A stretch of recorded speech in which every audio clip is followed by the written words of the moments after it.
It's really not good to be stuck in a box because you put yourself in a position where you're not allowing yourself to grow in different ways. And I feel like for me, when it comes to creating music, whether that's production, writing, or musical instrumentation, that I like to try different things and see if I can get to an end goal of creating something that's new, fresh, and it's beautiful to the ear.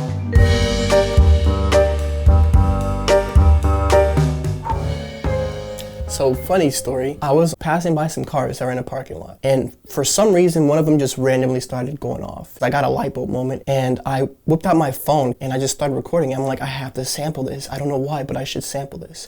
Took it home later, found a melody to match with it, and it just worked like glue. And I started putting on kicks, hi-hats, snares, open hi-hats, 808s, just whatever you would typically get in a song. And I was like, yo, I don't know what I have on my hands, but this is like something else.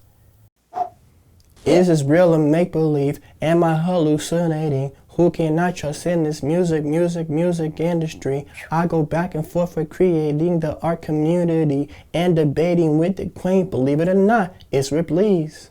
I started out when I was like 17. There weren't that many resources around Portland. I did start meeting some people. I felt like it was kind of hard to really know who you could like get in good with and build like a really solid, genuine like relationship, and also collaborate and make music and like really pop off and, you know, kind of put Portland on the map. So the reason why I wrote the chorus the way I did was because I just felt like there weren't really many people I could like lock in with, trust, depend on. It just felt like a lot of flakiness kind of going on.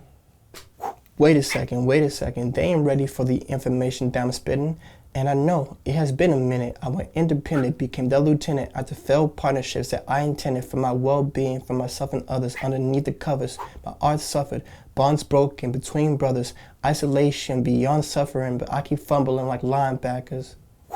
So I initially set out to make a group collective with a bunch of local and non-local emerging artists in this space to collaborate and to grow as a community and to make music. Unfortunately, it didn't go according to the plan that I'd set out, so I had to just kind of branch off and, you know, start doing things independently. Now, of course, there were some people that I did still kind of try and make music with, but as a whole, it just fell apart. And it just made me feel kind of sad and let down that I had to kind of isolate myself because it wasn't working. Bad thoughts from the wine glass filled to the brim that I chucked back to came from thinking about the past. Blind-eyed thinking it will last. So oblivious, so delirious and hideous, facing my lonely reflection, counting my blessings. I don't care what no one says. I love wine. Second of all, it was just really sad, you know, just seeing that whole group collective fall apart, and I didn't realize it until the very end. Of course, there were still like maybe 1 or 2 or 3 people who were still willing to collaborate, but I just, again, it was kind of hard, you know, on a regular basis, looking in the mirror and being like, am I really back to square one doing this alone? I really wanted to build and grow, and that just didn't happen.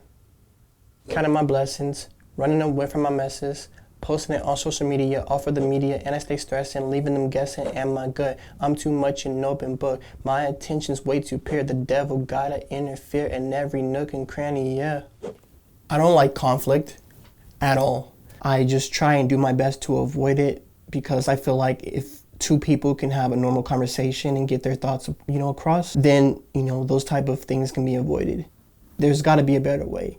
And you know, life is so precious and we all have a purpose, and, you know, God is great, and I feel like you have to look around and count your blessings because, you know, you're still alive, you're living, you're breathing, there's still work to do. So, you know, just get out there and do it. Don't let the enemy stop you. Just go after what your purpose is. You got it.